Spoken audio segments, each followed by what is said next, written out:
सत्यमेव जयते। नमस्कार, हमारे YouTube चैनल रोग मुक्त शरीर में आप सभी लोगों का हार्दिक स्वागत है। आज यहाँ पर हम आपको रोग के लक्षण कुछ और उसके बाद उनके कारण और उनके निवारण यानी सिम्टम्स, काजेस एंड ट्रीटमेंट, क्योंकि हम पहले से बताते आ रहे हैं कि हमारा शरीर के अंदर सारी चीज़ें, सारे सिस्टम, सारी जांचें सब फिट हैं।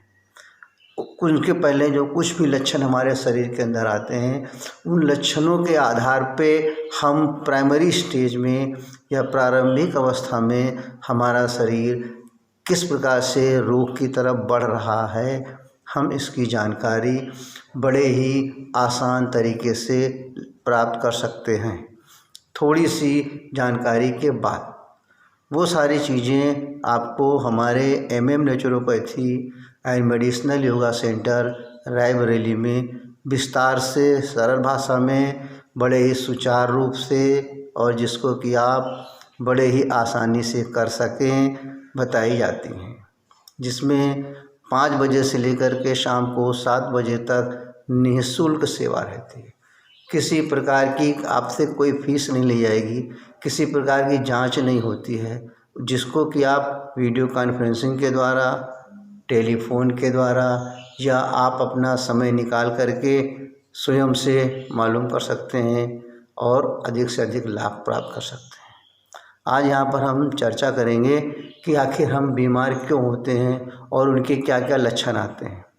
जो हमारे शरीर के अंदर किसी भी प्रकार के किसी भी अंग में, जो हमारे शरीर के विशेष अंग हैं, जैसे फेफड़ा है, लीवर है, गुर्दा है और आपका हृदय है, मस्तिष्क है, सारे शरीर के जोड़ हैं और हमारा स्पाइनल कार्ड है और हमारी चमड़ी है। इन सारे चीज़ों में कहीं पर किसी भी तरह की जरा सा भी परेशानी, जरा सा भी रुकावट पैदा होती है तो हमारे शरीर के अंदर वो धीरे धीरे रोग का कारण बन जाती है। रोग का सबसे बड़ा कारण है रुकावट। रोग का सबसे बड़ा कारण है ब्लॉकेज, क्योंकि हमारा शरीर के अंदर जो नली पूरी में फैली हुई हैं, वो नलियाँ निरंतर उसके अंदर से हमारा जो भी लिक्विड पदार्थ है, जिसे हम ब्लड कहते हैं, वो हमेशा बहता रहता है। जरा सा भी उसके अंदर रुकावट आई तो वो जो है उसकी आगे की क्रियाएं रुक जाती हैं और हमारे अंदर कोई ना कोई रोग का कारण बन जाता है। क्योंकि हमारे शरीर के अंदर, पूरे शरीर में 2 ही चीज़ें फैली हुई हैं। एक हमारी कोशिकाएं, जिसे हम सेल्स बोलते हैं, और दूसरी हमारी जो है पूरी आर्टरीज, जिसे हम नलिका बोलते हैं। ब्लड जिससे सप्लाई होता है पूरी बॉडी के अंदर, जिसमें हमारी मोटी नलिकाएं भी हैं, पतली नलिकाएं भी हैं, महीन नलिकाएं भी हैं। पूरे शरीर के अंदर ब्लड सर्कुलेशन का नेटवर्क फैला हुआ है। तो प्रश्न आता है कि हमारे अंदर ब्लॉकेज पैदा क्यों होते हैं, और अगर ब्लॉकेज पैदा हो गए तो उनका निवारण क्या है।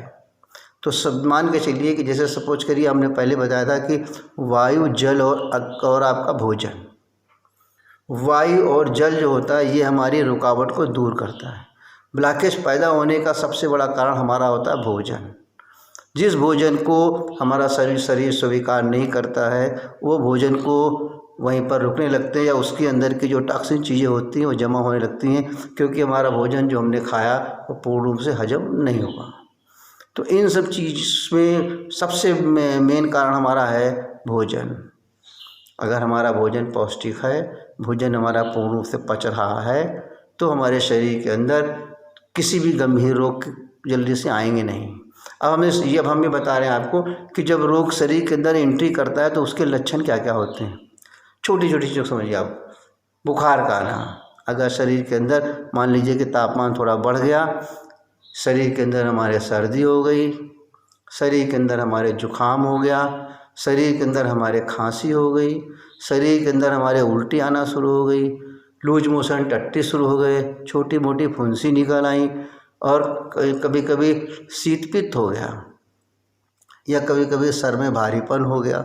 ये सारे जो होते हैं हमारे प्रारंभिक लक्षण होते हैं शरीर के अंदर रोग के प्रविष्ट होने के या रोग के अंदर पहुंचने के। तो इन प्रारंभिक अवस्थाओं को जब आने लगे तो इनको कभी रोकना नहीं चाहिए। जैसे किसी को हल्का सा बुखार आ गया तो बुखार में तुरंत दवा लेकर के उसको दबाइए मत, उसको सप्रेस मत करिए।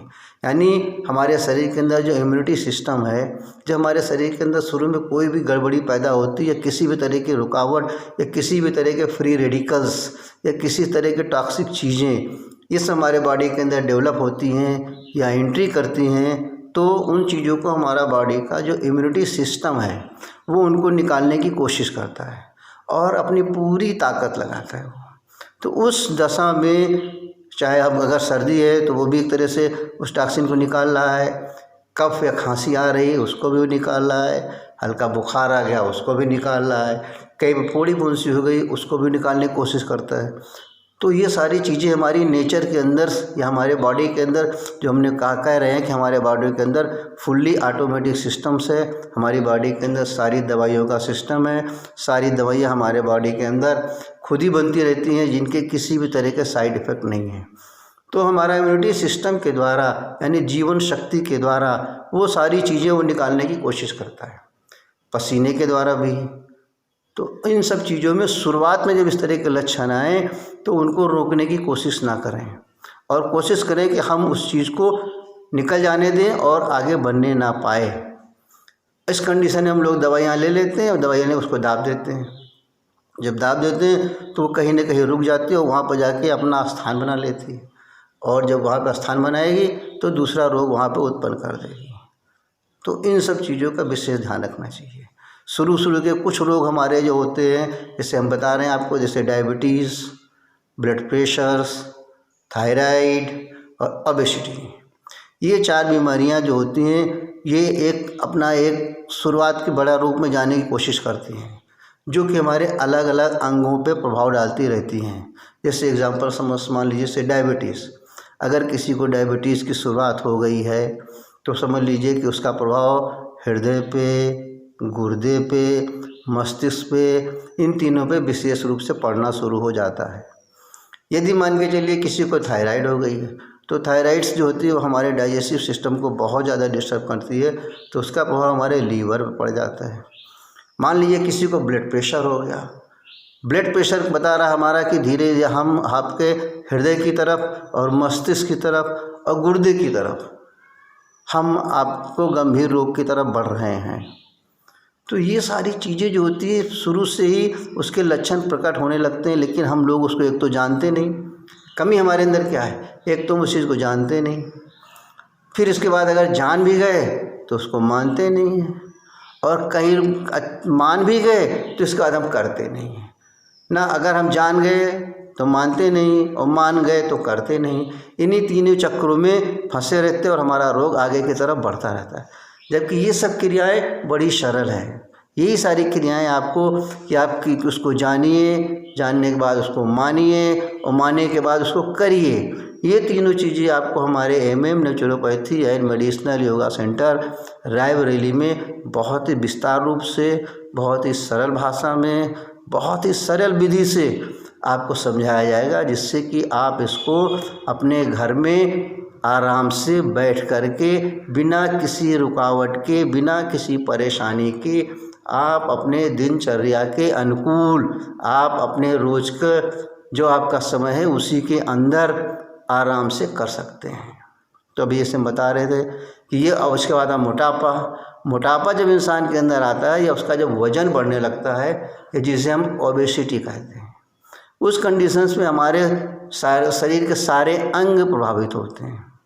हार्ट भी, लीवर भी, लंग्स भी, किडनी भी, ब्रेन भी, और जो छोटे छोटे अंग हमारे हैं, पैंक्रियास, गॉल ब्लैडर, स्प्लीन, सारी चीज़ें। क्यों कि ईश्वर ने जो हमारे शरीर की रचना की है, तो उस रचना में जिस तरह के हम सारे जो हमारे शरीर के अंग हैं, उन सब अंगों को कहाँ तक उनका ग्रोथ होगा उसके हिसाब से उन अंगों के लिए उन्होंने उतनी जगह बना के फिट कर दी है कि हमारा हृदय के लिए इतनी जगह चाहिए, लंग्स के लिए इतनी जगह चाहिए, लीवर के लिए इतनी जगह चाहिए। तो जब हमारा शरीर का वजन बढ़ने लगता है तो धीरे धीरे होता क्या कि हमारे वो सारे अंग की जो उनको मूल रूप से जगह मिली हुई है, उस जगह के अंदर कमी आने लगती है और उनको कार्य पूरा करने में रुकावट पैदा होती है। तो वो अंग हमारे सारे पूर्ण रूप से कार्य नहीं कर पाते हैं। जिससे कि हमें अन्य तकलीफ़ें बढ़ना शुरू हो जाती हैं। तो ये जो 4 चीज़ हमने बताई आपको, डायबिटीज़, आपका ओबेसिटी यानी मोटापा, और इसके बाद आपका ब्लड प्रेशर, और इसके बाद आपका जो है दूसरी और चीज़ें, ये सब चीज़ें हमारे रोग की तरफ बढ़ती हैं। अब छोटी सी चीज़ें, छोटी छोटी जाँच आप और कर सकते हैं अपने, उसके लिए किसी तरह जाँच की ज़रूरत नहीं है। जैसे मान के चलिए आप सवेरे के पार मंजन करते हैं, ठीक, मंजन के बाद आप जीभी करते हैं, तो जीभी करने के समय यदि मैल ज़्यादा जीभी में आ रहा है तो 2 चीज़ों की तरफ आपको ध्यान देना चाहिए। या तो हमारे शरीर के अंदर थोड़ा बहुत अंदर बुखार की शिकायत है, या हमारे अंदर कब्ज की शिकायत है। ये दोनों चीज़ें में से कोई ना कोई चीज़ होने का संकेत बिना किसी जांच के प्रारंभिक अवस्था में आपको मालूम पड़ रहा है, लेकिन आप जानते नहीं हैं। तो इन सब चीज़ों को, छोटी छोटी चीज़ें हैं, वो सब सारी चीज़ें आपको यहाँ पर बताई जाएंगी। दूसरी आती है सबसे कॉमन चीज़ हमारी लैट्रिन या टट्टी।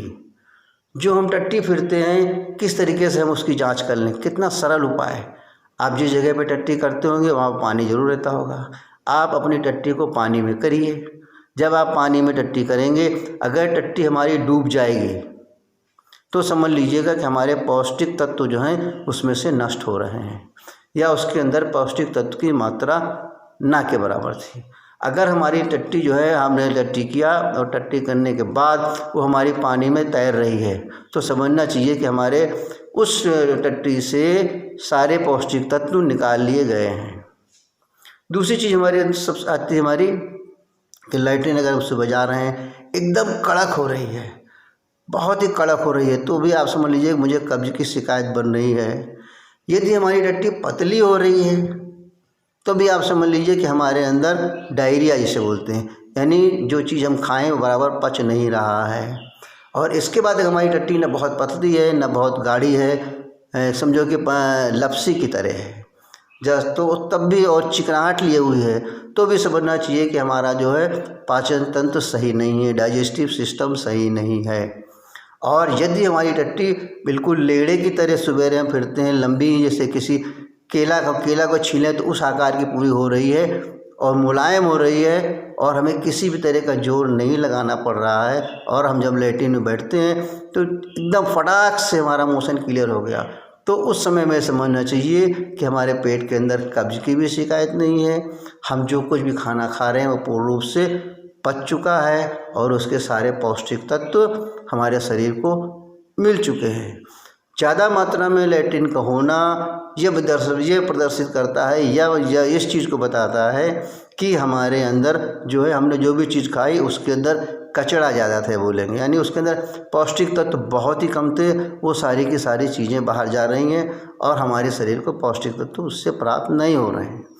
तो इस तरीके से जितनी भी चीज़ें हम खाते हैं, जितनी भी चीज़ें हम पीते हैं, इन सब चीज़ों के बारे में, उसके अंदर कितना पौष्टिक तत्व है, हमारे शरीर को कितना पौष्टिक तत्व चाहिए, इन सब सारी चीज़ों की विस्तार से जानकारी आपको हमारे इसी centre MM naturopathy and medicinal yoga centre में रायबरेली बहुत ही विधि से आपको समझाया जाएगा, ताकि आप रोगों के लक्षण को, लोगों के कारण को और उनको प्राइमरी अवस्था में ही, आगे वो बीमारी बढ़ने ही ना पाए, उस अवस्था में हम अपने बीमारी को किस तरीके से कंट्रोल कर लें, किस तरीके से उनको रोक लें, किस तरीके से आगे वो बीमारी बढ़ने ना पाए, उसके कारण को जान लें। ये सारी चीज़ें आपको यहाँ पर बड़े ही विधि पूर्वक समझाई जाएंगी।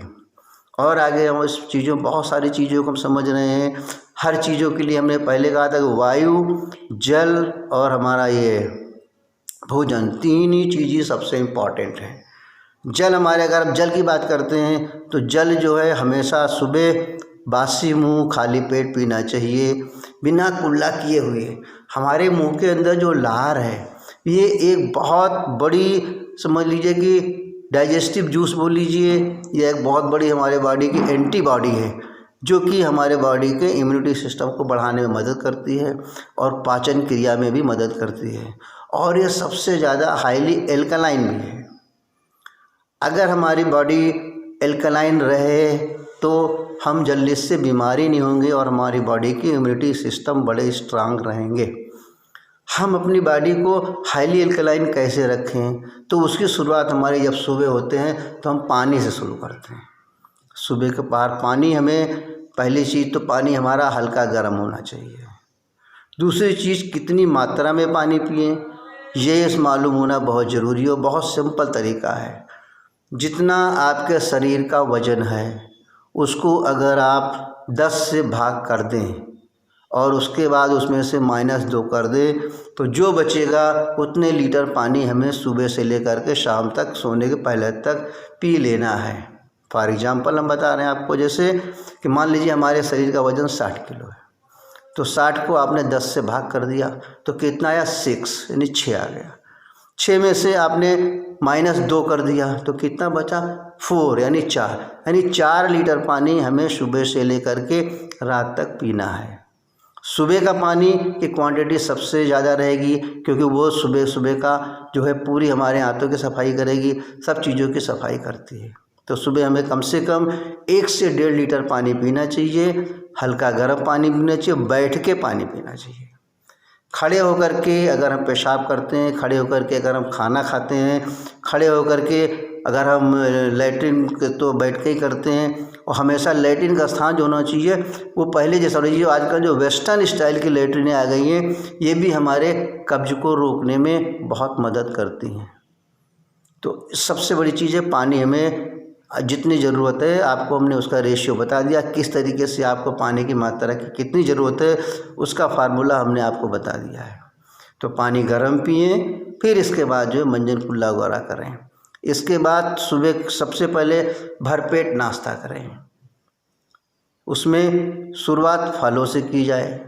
अगर हम फलों से शुरुआत करें तो क्या फल हमारे एल्कलाइन है, ज़्यादातर क्या जितने भी फल हमारे मैक्सिमम सब एल्कलाइन है। हम सबसे पहले एल्कलाइन फूड ले लेते हैं, तो उसके बाद अगर थोड़ा बहुत हमारा एसिडिक चला भी गया तो वो उस चीज़ में एडजस्ट होता है। अगर हम रेशियो मान के चलें कि 80%, 75, 75 to 80% अगर हम बॉडी के अंदर एल्कलाइन ले रहे हैं तो हमें 20% या 15% अगर हमारा एसिडिक फूड जा रहा है तो हमें किसी भी तरह का नुकसान नहीं करेगा। लेकिन अगर हम सुबह से शाम तक पता लगता है 70-80% तो हम एसिडिक फूड ही ले रहे हैं, एल्कलाइन का नंबर नहीं आता है, 10-5% हम एल्कलाइन ले रहे हैं, तो वो चीज़ें हमारे शरीर के अंदर जो हैं कोई ना कोई रोग पैदा करेंगे। यानी एसिडिक फूड, बॉडी के अंदर एसिडिटी बना रहना, यही सबसे बड़ा कारण है हमारे रोग का। रोग का मूल कारण अगर कहा जाए तो मूल कारण हमारा है एसिडिटी। अगर एसिडिटी हमारी शरीर में ना बने या एसिडिटी हमारे शरीर की नॉर्मल रहे तो हमारे शरीर में किसी भी प्रकार के रोग उत्पन्न नहीं होंगे। बॉडी के अंदर जो एलर्जी हो जाती है, बॉडी के अंदर जो टॉक्सिसिटी होती है, ये बॉडी के अंदर जो हमारे कैंसर तक रोग हमारा हो जाता है लास्ट, ये सब सारी चीज़ें हमारी होती है एसिडिटी की वजह से ही। एसिड का बिगड़ा हुआ रूप जिसे हम एसिडोसिस कहते हैं वही हमारा एक तरह का कैंसर है। हमारे शरीर को भगवान ने बनाया है, इसकी सारी विधि, सारी टेक्नोलॉजी, सारे इसका सिस्टम, जब सब चीज़ें उन्हीं के पास हैं, वही इसके बारे में जानते हैं। मानव ने तो इसको एक अपना एक बिजनेस बना लिया, व्यवसाय बना लिया। हमारे ग्रंथों में सारे सिस्टम लिखे हुए हैं, बस वही बात आती है कि हम जानते नहीं और ना जानने की कोशिश करते हैं। अगर जान भी गए तो मानते नहीं, मान भी गए तो करते नहीं। तो भाई अगर हमको अपने शरीर को स्वस्थ रखना है, निरोगी रखना है, तो इन सब चीज़ों के लिए हमें अपने से स्वयं की कुछ ना कुछ जानकारियाँ प्रारंभिक अवस्था में जानना बहुत ज़रूरी है। तो उन सब चीज़ों को फिर दोबारा कह रहे हैं कि आपको अच्छे प्रकार से हम अपने शरीर को किस तरीके से निरोगी रखें।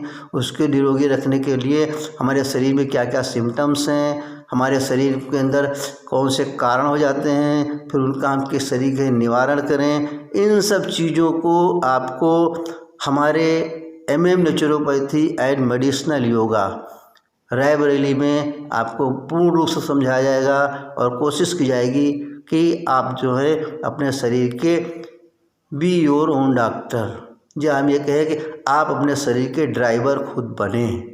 जब तक आप अपने शरीर के खुद ड्राइवर नहीं बनेंगे तब तक आपकी ये गाड़ी, शरीर रूपी गाड़ी निरोगी नहीं रह सकती है और आप इधर उधर भटकते ही रहेंगे।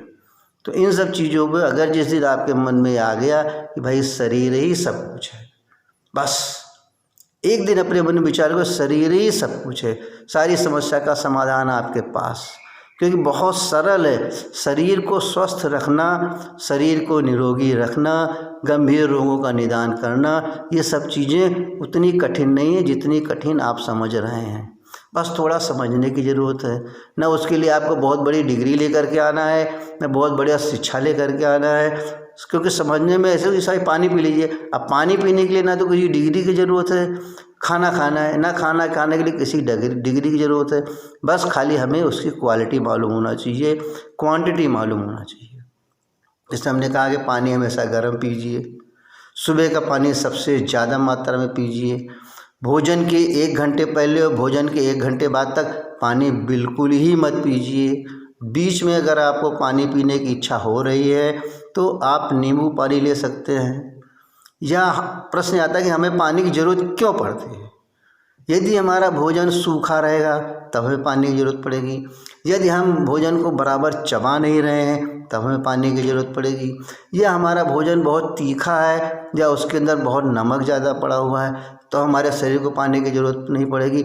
और अगर हम अपने भोजन को खूब चबा चबा के खाएं तो हमें पानी की ज़रूरत ही नहीं पड़ेगी और हम अपने भोजन को आराम से पचा भी लेंगे, क्योंकि मुंह के अंदर हमारे सलाइवा होता है। हमने कहा नहीं आपसे, जितनी देर तक हम उसको चबाते रहेंगे, जितना ज़्यादा से ज़्यादा हमारा सलाइवा हमारे भोजन में मिलता रहेगा, उतने हमारा भोजन एल्कलाइन होता जाएगा। वहीं से हमारे पाचन शक्ति की क्रियाएं शुरू हो जाती हैं। तो आपने कभी सोचा शरीर को भगवान ने कैसे बनाया है? कोई भी चीज़ खाने के पहले एक्सटर्नल बाह्य रूप से 5 चीज़ों तरह की टेस्टिंग होती तब हमारे शरीर के अंदर पहुंचता है। कैसे? सबसे पहले मानिए हम किसी चीज़ खाने के पहले उसको आँख से देखते हैं, नंबर 1 हो गया। इसके पहले हम उसको हाथ से छूते, कोई कंकड़ वंकड़ तो नहीं पड़ा है। फिर इसके बाद हम कानों से भी सुनते रहते हैं कि भाई किसी ने कोई गलत चीज़ नहीं सुनाई पड़ा, हम कोई गलत चीज़ तो नहीं खा रहे हैं। इसके बाद हम उस चीज़ को अपने मुंह के अंदर डालते हैं, मुंह के अंदर भी उसको दांतों से कुचलते हैं। कोई अंकड़ कंकड़ पत्थर पर दांत में खिट से नीचे आए, फिर उसके बाद उसको बाहर फेंक देते हैं। फिर इसके बाद हमारी जीभ जो है वो जीभ देखते हैं, कभी कोई ऐसी चीज़ आ गई बहुत कड़ी बहुत चीज़ तो हमारी जीभ खुद ही बाहर कर देती है। फिर इसके बाद हम उस चीज़ को अंदर लेते हैं। अंदर लेने के बावजूद भी अगर हमारे पेट ने उसको स्वीकार नहीं किया या कुछ गड़बड़ है तो फटाक से उल्टी हो जाएगी। तो कितने सारे सिस्टम भगवान ने बनाए हैं हमारे मुंह के अंदर से हर चीज़ को जाने के लिए। एक ही रास्ता होता है मुंह से अंदर जाने का, भोजन या जो भी चीज़ हम शरीर में डालते हैं एक ही रास्ता है। निकलने के कितने रास्ते हैं आप देख रहे हैं, टट्टी के रास्ते, उल्टी के रास्ते, पसीने के रास्ते, ये सारे कितने सारे रास्ते बनाए ईश्वर ने कचड़े को बाहर निकालने के लिए, और जाने के लिए एक रास्ता है। तो हम इतना भी नहीं अपने शरीर को देख सकते कि हमारे शरीर को क्या चाहिए क्या नहीं चाहिए। सुबह से शाम तक स्वाद के पीछे भागते हैं और टेस्टी फूड के पीछे भागते हैं, हेल्दी फूड का नाम ही नहीं लेते हैं। भोजन को आप पौष्टिक रखिए, भोजन के पौष्टिक तत्व उसके नष्ट ना होने पाए। इन्हीं सब चीज़ों का ध्यान रखते हुए आप अपने शरीर को स्वस्थ निरोगी बनाएं, जिसके लिए फिर हम आपसे दोबारा कह रहे हैं कि थोड़ा सा समय निकाल करके हमारे जो भी प्रोग्राम में आपको कुछ चीज़ें बताई जा रही हैं पूर्ण रूप से ध्यान से सुने। काफ़ी चीज़ें आपको स्वयं ही पता चलता चला जाएगा कि हमारे शरीर के लिए क्या ज़रूरी क्या ज़रूरी नहीं है। और दूसरी चीज़ कि नेचुरोपैथी और मेडिसिनल योगा, ये दोनों को मिला करके जो पैथी बताई जाती है आप लोगों को, आप संपूर्ण रोगों का निदान उसी के अंदर आपको मिल जाएगा, जिसमें ना तो किसी ऑपरेशन की ज़रूरत, ना भर्ती होने की ज़रूरत, ना ज़्यादा इधर उधर भागने की ज़रूरत, और एक ही स्थान पर शरीर के संपूर्ण रोगों का निदान आपको मिलेगा। वो छोटी बीमारी से लेकर के कैंसर तक किसी भी तरह की ऑपरेशन कराने की नौबत नहीं आएगी। ऑपरेशन तुम्हारा अंतिम हथियार है। और हम आपसे ये कहना चाह रहे हैं कि रहीमन देख बड़ेन को लघु न दीजिए डार, जहाँ काम आवे सुई का करे तलवार। हमेशा सुई का सहारा लीजिए, सुई जोड़ती है और तलवार काटता है। हमारा शरीर कटने के लिए नहीं बना भाई। अभी आप देख रहे हैं कि छोटी छोटी चीज़ें हैं जो भी मनुष्य द्वारा निर्मित हैं, वो सब चीज़ तो एक दूसरे से जुड़ी है ना, नट बोल्ट से जुड़ी हैं, किसी न किसी चीज़ से जुड़ी हैं। आपने नट बोल्ट खोला, उस पार्ट को अलग कर लिया। हमारा शरीर तो संपूर्ण कुछ कहीं से जुड़े नहीं, यानी कहीं से कोई जॉइंट्स ही नहीं हमारे शरीर में। पूरा शरीर एक दूसरे से कनेक्टेड है। अगर हमारे कान की में कुछ हो जाता है तो पूरे शरीर को शरीर के किसी भी अंग में जरा सा भी कोई तकलीफ होती है तो पूरा शरीर हमारा जो दुखी हो जाता है, पूरा शरीर हमारा पीड़ित रहता है। तो आप अपने शरीर को सबसे मूल्यवान बनाइए, आप अपने शरीर को सबसे बड़ा मंदिर समझिए। इस मंदिर में जिस तरीके से आप बड़े बड़े मंदिरों में, छोटे से मंदिर, घर के मंदिर में आप साफ सफाई का ध्यान रखते हैं, उससे ज़्यादा उसके प्रसाद का ध्यान रखते हैं। आपका जो इससे बड़ा मंदिर वो नहीं जिसको आपने, वो तो आपके द्वारा बना मंदिर भाई। आपके इस मंदिर तो भगवान ने बनाए, जो कि स्वयं हमेशा आपके आत्मा के रूप में, परमात्मा के रूप में बैठे रहते हैं। तो सबसे पहले अपने शरीर से प्यार करें, यानी जिस क्वालिटी का, जिस साफ़ सफाई का, जिस सुंदरता का हम प्रसाद अपने मंदिर में चढ़ाते हैं, उसी तरह का, उससे थोड़ा और अच्छा ही समझ करके आप अगर अपने इस शरीर रूपी मंदिर में चढ़ाएंगे तो हमेशा स्वस्थ रहेंगे, हमेशा निरोगी रहेंगे। और आप अपने जीवन का पूर्ण आनंद उठाइए, पूर्ण स्वस्थ रहिए, हमेशा खुश रहिए, तनाव से, एंजाइटी से, डिप्रेशन से दूर रहिए, उनसे आप मुक्त रहिए। और अपने शरीर के spiritual power, mental power, physical power को खूब बढ़ाइए। और जिस तरह का भी कार्य आप करें प्रसन्नता से करें और उसका पूरा आनंद लीजिए। साथ में अपने शरीर का उससे ज़्यादा आनंद लीजिए और लोगों को हंसाते रहिए, खुद हंसते रहिए और जीवन में आनंद उठाते रहिए और अपने परिवार को सुखी बनाते रहिए। सत्यमेव जयते।